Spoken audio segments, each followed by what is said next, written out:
Procuraduría de Derechos Humanos rechaza declaraciones de mandatario Topete Molina de que no está pasando nada en la unidad de enfermos renales crónicos. Hoy ratifican la denuncia por crisis de insumos. Conflicto por la escasez de la carne de res en el país parece llegar a su fin. Tras 9 días, carnicerías de mercados de Guatemala se reabastecen. Gobierno analiza crear nuevos impuestos para tratar de financiar el presupuesto de la nación. Micrófonos ocultos en la Corte Suprema de Justicia podrían revelar interferencia de organizaciones criminales que buscan vigilar ese organismo, según un analista. Sin sobresaltos y con avances, concluye primera reunión entre funcionarios de gobierno estadounidense y cubano en el primer contacto oficial para restablecer relaciones diplomáticas.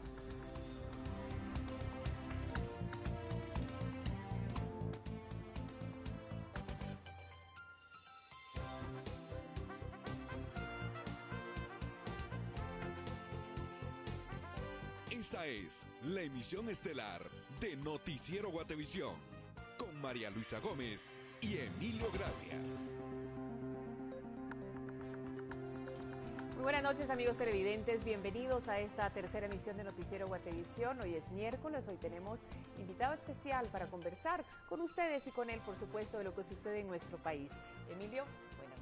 Buenas noches, María Luisa, y como tú bien lo decías, tenemos al señor Manuel Villacorta, él es sociólogo, politicólogo, consultor político y catedrático universitario, y pues de verdad, para nosotros es un gusto poderle tener en esta noche por acá. Muchas gracias, Emilio. María Luisa, muchísimas gracias por la invitación.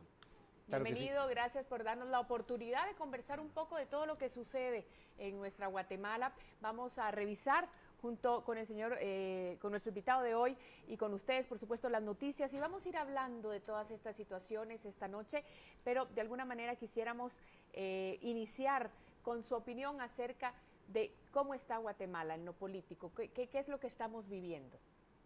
Gracias, María Luisa. Bueno, nacionalmente creo que el problema que estamos enfrentando tiene dos grandes componentes. El primer componente es el social. Yo creo que la sociedad guatemalteca está viviendo una gran incertidumbre, una incertidumbre que se corre hacia el miedo, hacia el escepticismo, hacia la apatía, incluso tristeza, producto de las circunstancias económicas y sociales en general. Creo además que nuestra sociedad está enfrentando un proceso de desintegración social en sí misma. El tejido social es muy frágil, no tenemos una sociedad que logre articularse, que logre plantear públicamente y colectivamente sus demandas y luche plenamente por sus derechos. Creo además que es una sociedad que ha caído en un proceso de pérdida de conciencia, incluso desde la perspectiva individual a la perspectiva colectiva. Hemos ido perdiendo la conciencia respecto a lo que está pasando, nos hemos ido volviendo muy indolentes a las circunstancias que están ocurriendo en el país, y el riesgo de eso es que en un momento dado la sociedad pueda caer en una especie de anomia, ¿no? Que es un estado en el cual la sociedad prácticamente renuncia a todo, incluyendo hasta la propia sobrevivencia, frente a la otra realidad, que es la más compleja quizás, y que es la que en alguna medida está generando esta situación, que es la degradación plena de la política en Guatemala. Es decir, pasamos de lo que debió haber sido la política natural, hay que decirlo abiertamente, a la política criminal.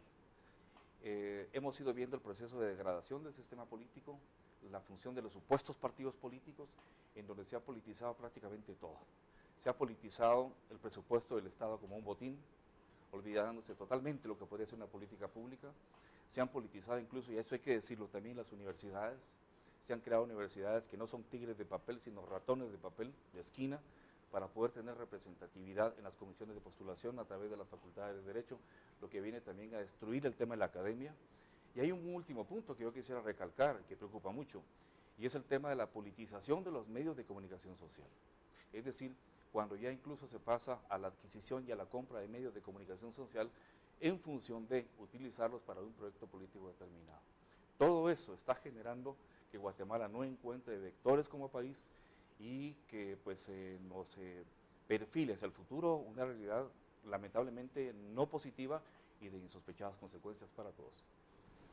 Son realmente, ese es un tema por demás interesante y bueno, tantas aristas y vamos a tratar de ir a cada una de ellas en lo que podamos en este programa y queremos invitarlo a usted y por supuesto a nuestro invitado, el señor Villacorta, a que vea con nosotros esta noticia, porque después de ser electo y juramentado, Carlos Mencos regresó a la Contraloría General de Cuentas para dirigirla. Los trabajadores le dieron la bienvenida de una manera muy especial. Con esta manta, trabajadores de la Contraloría General de Cuentas le dieron la bienvenida a Carlos Mencos. Los cohetes y mariachis no pudieron faltar.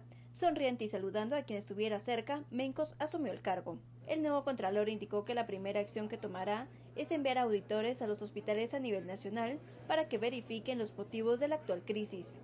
Para hacer una evaluación de los controles internos que tienen en relación al suministro de insumos, material médico quirúrgico, medicina. La población necesita saber si efectivamente hay crisis o hay malos procedimientos. Desde su candidatura, Carlos Mencos propuso incluir a más trabajadores en el renglón 011 para garantizar su permanencia. 4 de los 5 sindicatos apoyaron la medida. Estar en 011, pues eso significa ya una permanencia y de hecho la gente pues reconoce eso, esos gestos, ese tipo de actitudes hacia los trabajadores. Solo el sindicato de trabajadores no participó en la toma de posesión. Durante el proceso de elección apoyaron al subcontralor Sergio Pérez. Además decían que la aspiración de Mencos era inconstitucional. Respetamos lo que hizo el Congreso. La CC dio su opinión también. Fue una situación que nosotros pedimos anteriormente por medio escrito, lo hizo. Y aquí está la respuesta con el licenciado Mencos. Para el analista Gerson Sotomayor, la fiscalización de los recursos públicos es uno de los principales retos de Mencos debido a que es un año electoral. Una de las mayores consideraciones y cuidados que debe de tener el nuevo Contralor es precisamente en torno a estar en un año electoral, especialmente porque los organismos de Estado generalmente se dice que utilizan el dinero, el presupuesto del Estado para poder financiar las campañas políticas. Carlos Mencos fue electo para un periodo de 4 años que termina en octubre de 2018. Por una Guatemala en paz, Dulce Rivera y Rafael Ovalle. Y tras la elección del Contralor General de Cuentas, como les decíamos, durante la sesión plenaria, los diputados procedieron también a elegir a los presidentes de las comisiones de trabajo. Algunas críticas y cuestionamientos surgieron a partir de cómo fueron configuradas. Dos aspectos son cuestionados en la selección de presidentes para las comisiones de trabajo del Congreso. El primero, haber entregado la Comisión de Finanzas al partido líder. Ningún partido de gobierno entrega la Comisión de Finanzas a la oposición. Entonces acá lo que uno comienza a cuestionarse es que definitivamente aquí ya no, el partido líder ya no es oposición al Partido Patriota.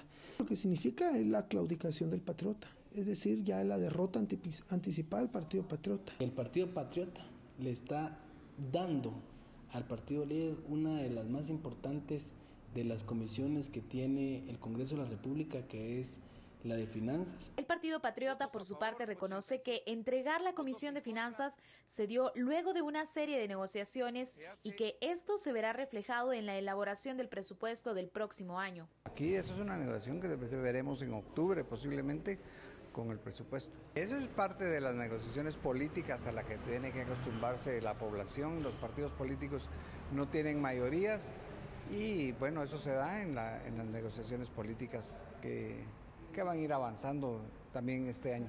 El segundo aspecto es haber dejado a la bancada Creo y UNE fuera de la elección de presidentes de comisiones de trabajo, cuando en el 2014 tenían 4 y 8 presidencias respectivamente. Por una Guatemala en paz, Lourdes Hércules y Noé Medina. Como podíamos observar, se platicaba ahí de negociaciones políticas, decía el representante del PP. El de otro partido del UNE decía que en realidad le parecía muy extraño cómo el partido de gobierno le entrega la Comisión de Finanzas a la oposición. ¿Cómo vemos eso? Bueno, lo que yo veo, Emilio, es que está primando un irrespeto total a la sociedad guatemalteca por parte de la clase política. Creo además de que hay un irrespeto a la independencia de las instituciones del Estado. Las instituciones del Estado están siendo respetadas desde hace mucho tiempo. Y creo que hay respeto también a la capacidad de muchos profesionales guatemaltecos brillantes y honestos que podrían desempeñar esos cargos con mucha efectividad. Lo que estamos viendo no es más que un proceso de cooptación de las instituciones del Estado. Si antes se intentó con el Ministerio Público, con la Corte Suprema de Justicia, podría intentarse con la Corte de Constitucionalidad, en este caso con las comisiones del Congreso, con el Contralor General de Cuentas. Es válido, evidentemente, que los partidos políticos luchen entre sí por posiciones políticas en función a ideologías, a proyectos, a programas y a la representatividad social que se supone poseen. Pero en este caso estos partidos políticos no tienen representatividad social. Por eso tienen que recurrir a los acarreos de población, porque no tienen representatividad social.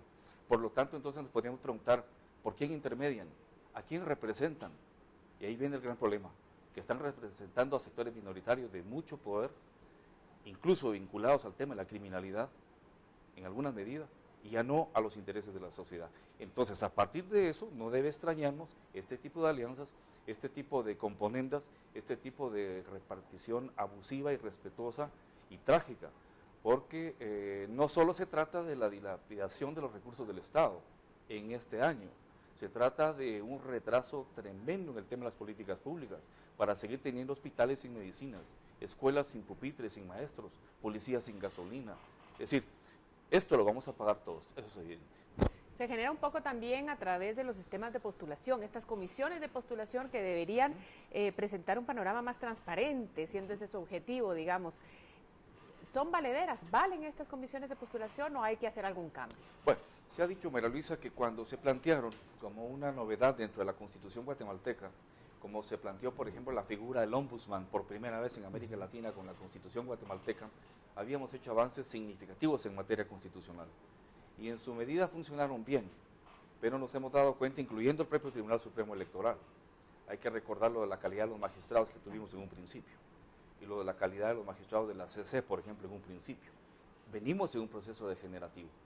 Obviamente esto se degeneró a extremos, porque para tener representatividad social ha habido sectores que incluso han creado universidades privadas en una situación precipitada, porque es ilógico pensar que incluso hay facultades de Derecho que están creadas, tienen decano, pero ni siquiera tienen alumnos, pero ya tienen la representatividad en las comisiones de postulación. Entonces es otra de las instancias que era una maravilla para el país, que era una maravilla institucional para el tema de la mecánica operativa de las instituciones del Estado, pero lamentablemente, como muchas otras instancias, se ha corrompido y estamos viendo ahora, en directo, en vivo y a todo color, los resultados de eso.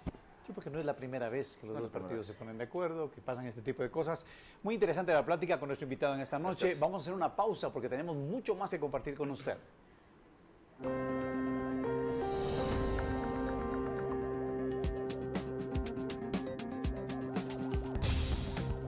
Procuraduría de los Derechos Humanos rechazan actos de desprestigio por parte del gobierno a raíz de la crisis que sufren pacientes de la Unidad Nacional de Enfermos Renales Crónicos.